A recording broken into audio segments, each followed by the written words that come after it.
Movie की शुरुआत एक मुर्दा घर से होती है जहां पर दो वर्कर्स एक लाश को स्ट्रेचर पर ले जा रहे थे।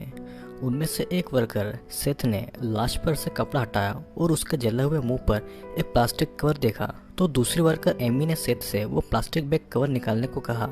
फिर सेथ ने देखा कि एमी बार बार अपनी घड़ी में टाइम चेक कर रही है क्योंकि उसकी शिफ्ट खत्म होने में सिर्फ 10 ही मिनट बचे थे और इसके बाद उसे अपनी बर्थडे पार्टी में जाना है। सेथ ने एमी से कहा कि उसे एमी को कुछ दिखाना है और एमी ने देखा कि सेथ उसके लिए बर्थडे केक लेकर आया है। एमी ने सेथ को हक करके उसके साथ पार्टी में चलने को पूछा, लेकिन सेथ ये कहता है कि उसे यहाँ पर बहुत ही ज़्यादा काम है और अगर उसने छुट्टी ले ली तो होल्डन उसकी जान ले लेगा। होल्डन, जो कि व्हील चेयर पर बैठा हुआ है, वो सेथ के साथ में ग्रेवयार्ड की शिफ्ट के लिए रुका है और एमी अपने फ्रेंड से मिलने के लिए तैयार होने लग जाती है। तभी होल्डन के लैपटॉप पर न्यूज़ आती है कि एक होटल में 9 लोगों को बुरी तरह से मार दिया गया है और ये सब जेकब गुडनाइट नाम के एक आदमी ने किया है। फिर एमी ने वहीं पर रुककर सेथ और होल्डन के साथ में नाइट शिफ्ट में मदद करने का फैसला किया, जिससे कि सेथ ने मना करके उससे अपने पार्टी में जाने को कहा, लेकिन एमी नहीं मानी। वो बाहर अपने फ्रेंड को कॉल करने के लिए जाती है और इधर अंदर होल्डन सेथ से उसके एमी पर क्रश होने के बारे में मजाक करता है और उससे कहता है कि उसे एमी को प्रपोज कर देना चाहिए। फिर इतने में एमी वहाँ पर अंदर आ जाती है और अपना जैकेट पहनकर सेथ के साथ बाहर निकल जाती है। फिर नेक्स्ट सीन में हम देखते हैं कि एक एम्बुलेंस तेजी से जा रही है। उसमें डॉक्टर्स जेकब को बचाने की कोशिश में थे और इतने सारे घाव लगने के कारण कुछ देर बाद डॉक्टर ने समझा कि जेकब मर गया है और उसका ECG भी ब्लैंक हो जाता है, लेकिन जेकब की उंगलियां हिल रही थी। इधर एमी और सेथ मुर्दा घर के बाहर खड़े थे जहां पर एक एम्बुलेंस आती है और वो जेकब की बॉडी को छोड़कर चली जाती है। फिर सेथ ने एमी को उसके साथ रुककर उसकी हेल्प करने के लिए उसे थैंक्स कहा और उसने रिपोर्ट बुक में से बॉडी का नाम पढ़ा जिसमें लिखा हुआ था जेकब गुडनाइट। फिर दोनों उसकी बॉडी को स्ट्रेचर से लिफ्ट में ले जाने की कोशिश कर रहे थे क्योंकि जेकब बहुत ही ज़्यादा भारी था। फिर लिफ्ट में पहुंचते ही सेथ के हाथ में से रिकॉर्ड बुक गिर जाती है और वो इसीलिए उसे उठाने बाहर जाता है, लेकिन उसके वापस आने से पहले ही लिफ्ट का दरवाज़ा बंद हो गया था। उसने एमी से कहा कि वो सीढ़ियों से ऊपर आ रहा है और अब लिफ्ट में सिर्फ एमी जेकब की बॉडी के साथ में अकेली थी, तो उसे थोड़ा सा डर लग रहा था, लेकिन वो ऊपर पहुंच गई। उसने बॉडी को लिफ्ट से बाहर निकालने की कोशिश की, लेकिन बॉडी बहुत ज़्यादा भारी थी, जिससे कि लिफ्ट का गेट फिर से बंद हो गया और थोड़ी देर के बाद में खुल गया। एमी लिफ्ट से बाहर आकर सेथ को आवाज़ लगा रही थी। सेथ ने पीछे से आकर उसके कंधे पर हाथ रखा, जिससे कि एमी डर के चिल्ला पड़ी और फिर दोनों इस मजाक पर हंसने लगे। दोनों ने फिर जेकब की बॉडी को टेस्ट करना शुरू किया, जहाँ पर एमी को उसकी बॉडी में से कुछ आवाज़ आई। वो उस आवाज़ को सुनने के लिए जेकब के मुंह के पास आई तो जेकब ने उसके ऊपर खून फेंक दिया। फिर सेथ ने उससे खून को साफ करने में मदद की और कहा कि इस पर ध्यान नहीं देना चाहिए। एमी ब्रेक लेने के लिए उस रूम से बाहर आती है, लेकिन उसे आवाज़ आती है कि कोई उसका नाम बुला रहा है। वो उस आवाज़ का पीछा करते हुए एक लाशों से भरे कमरे में पहुंच जाती है, जहां पर सारी लाशें सफ़ेद कपड़ों से ढकी हुई थी और फिर अचानक एक बॉडी उसका हाथ पकड़कर उड़ जाती है। एमी डरकर चिल्लाने लगती है और उससे सुनकर सारी बॉडीज उड़ जाती है। एमी ने देखा कि ये उसके फ्रेंड्स हैं जो कि उसे सरप्राइज बर्थडे पार्टी देने आए हुए थे और ये सभी लोग एमी के साथ में मजाक कर रहे थे क्योंकि एमी उनके पास नहीं जा पाई थी।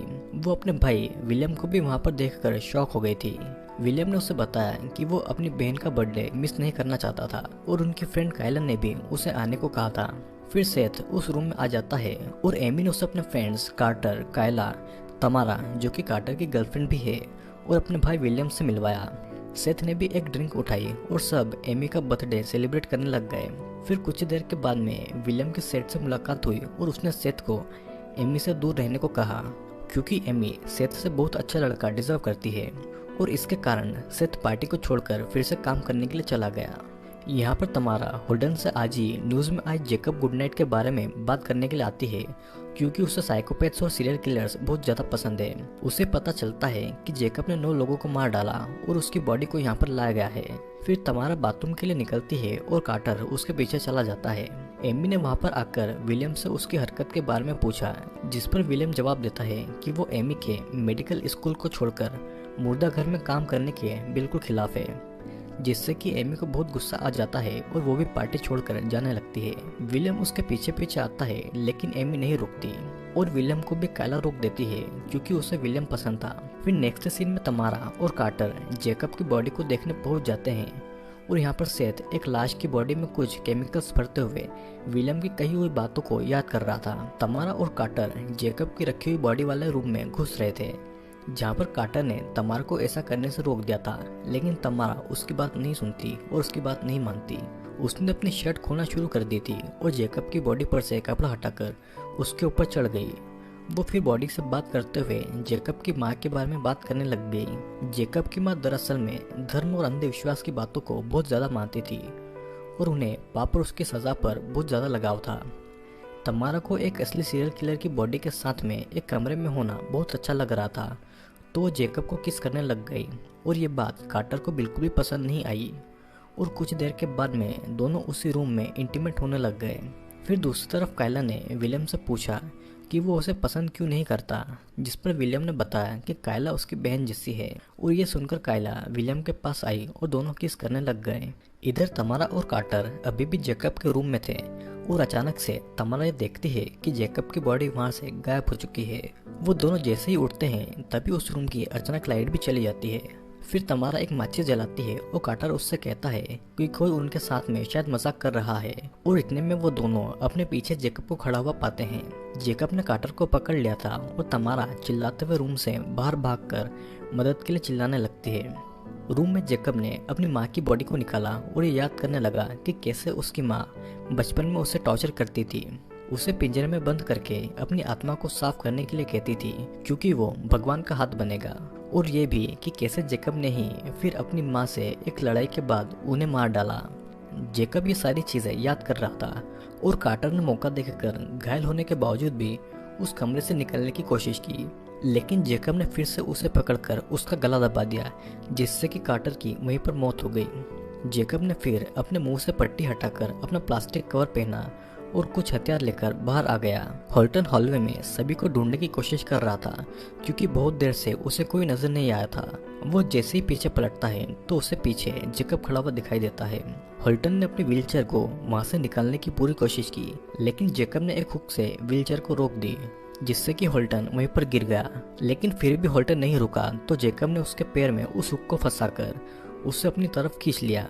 इधर एमी, विलियम और कायला को हॉल्टन के चिल्लाने की आवाज आती है और उन्होंने जेकब के रूम में आकर देखा कि जेकब की बॉडी वहां से गायब है और सारा सामान बिखरा हुआ था, और विलियम ने वहां पर एक कार्ड पर खून भी देखा था।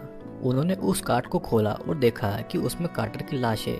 वो ये सब देख ही रहे थे कि तभी अचानक पूरे मुर्दा घर की लाइट अचानक बंद हो जाती है और वो तीनों अभी भी उसी रूम में थे। उन्होंने पुलिस को कॉल करने का सोचा, लेकिन सबके फोन एक लॉकर में बंद थे। फिर एमी रूम से निकलकर सभी को ढूंढने लगी तो विलियम भी एक चाकू लेकर उसके पीछे आ गया। उन्हें रास्ते में हॉल्टन मिला, जिसने एमी के आते ही अपनी आखिरी सांसें ली और उसने वहीं पर अपना दम तोड़ दिया।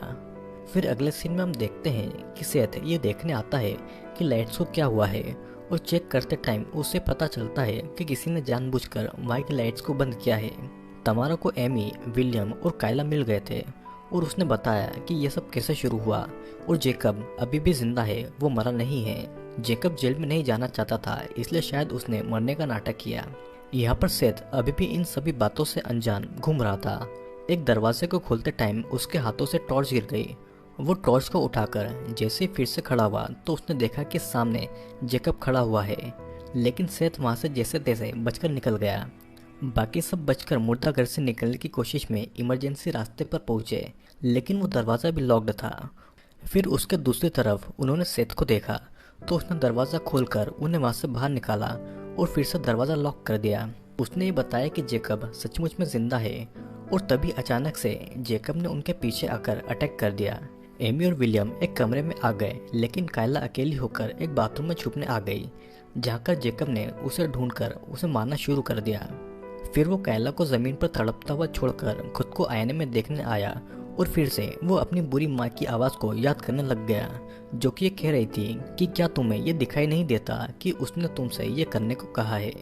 जेकब फिर ये कहता है कि वो ऐसा नहीं करना चाहता, जिस पर कायला थैंक गॉड कहती है, लेकिन इतनी चोट लगने के कारण कायला खुद ही मर जाती है, और जेकब ये कहता है कि भगवान तुम्हारी मदद क्यों करेगा। दरअसल में सब जेकब की माँ की वजह से हो रहा है, जिसने जेकब को ये यकीन दिला दिया है कि हर पाप करने वाले को सज़ा मिलनी चाहिए, और जेकब बस उनका एक हथियार है। सेथ और तमारा मिलकर बाहर निकलने का रास्ता ढूंढ रहे थे और निकलने पर सेथ ने तमारा को अकेले ही बाहर जाकर मदद बुलाने को कहा। एग्जिट डोर पर आकर उन्होंने देखा कि जेकब ने उसे चेन से लॉक कर दिया है। फिर दोनों एक कमरे में आकर छुप जाते हैं ताकि जेकब के जाते ही वो वहां से निकल जाए। तमारा ट्रॉली के पीछे और सेथ स्ट्रेचर के पीछे छुप जाता है। फिर हम देखते हैं कि जब जेकब उस रूम में आता है तो उसे तमारा दिख जाती है। वो उसके पास जा रहा था, लेकिन एमी ने दूसरे रूम से चिल्लाकर उसका ध्यान वहां से हटा दिया। जैसे ही जेकब ने एमी की तरफ देखा, तमारा भागने लगी, लेकिन जेकब ने अपना चाकू घुमा दिया जिससे कि तमारा का गला कटने से उसकी वहीं पर मौत हो जाती है। विलियम ने फिर कमरे का ग्लास तोड़ दिया और तीनों वहां से निकलकर भागने लग गए, लेकिन विलियम जेकब के हाथ लग गया क्योंकि वो आखिरी में था। उसने खुद को बचाने की कोशिश तो की, लेकिन जेकब ने उसका गला पकड़कर उसे दीवार से लटका दिया। एमी उसकी मदद करना चाहती थी, लेकिन सेथ ने उसे पकड़ लिया और विलियम ने उन दोनों को वहां से जाने को कहा और जेकब पर उस चाकू को मार दिया जो कि उसने पहले उठाया था।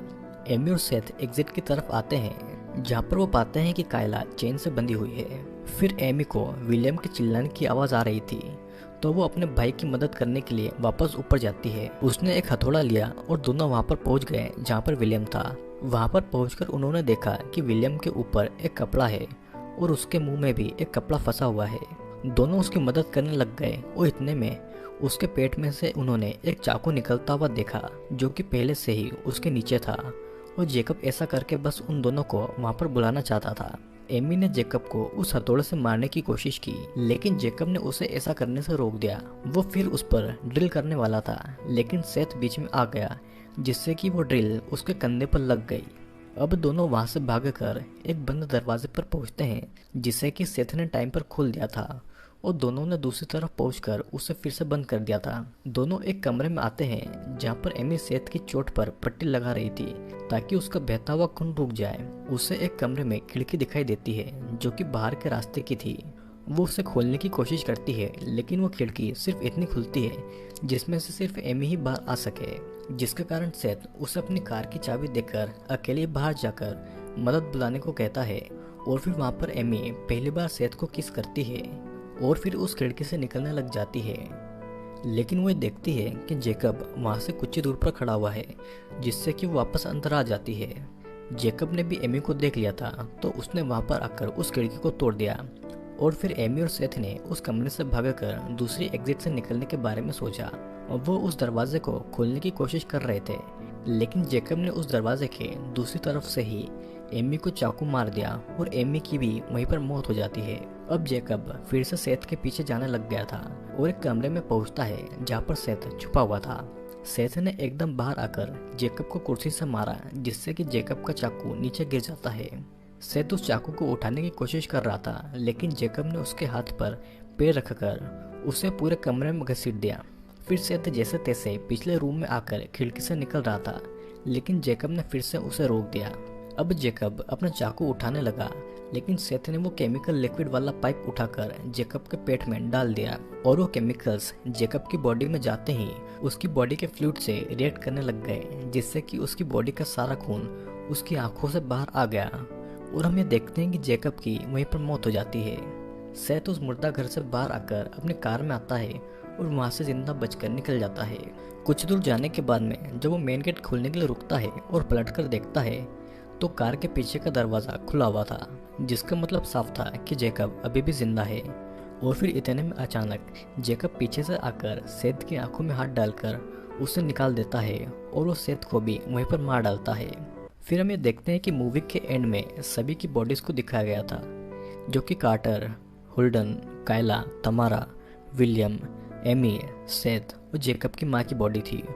फिर मूवी के एंड में जेकब ये कहता है कि उसे भी अब उन लोगों के बुरे कर्म दिखाई दे रहे हैं और इसी के साथ में ये मूवी यहीं पर एंड हो जाती है। आई होप दोस्तों आपको ये वीडियो ज़रूर पसंद आया होगा, और अगर आपको मेरे वीडियोस पसंद आते हैं तो नीचे कमेंट करके मुझे ज़रूर बताइएगा और मुझे ये भी सजेस्ट करिएगा कि अगला वीडियो किस मूवी के ऊपर होना चाहिए।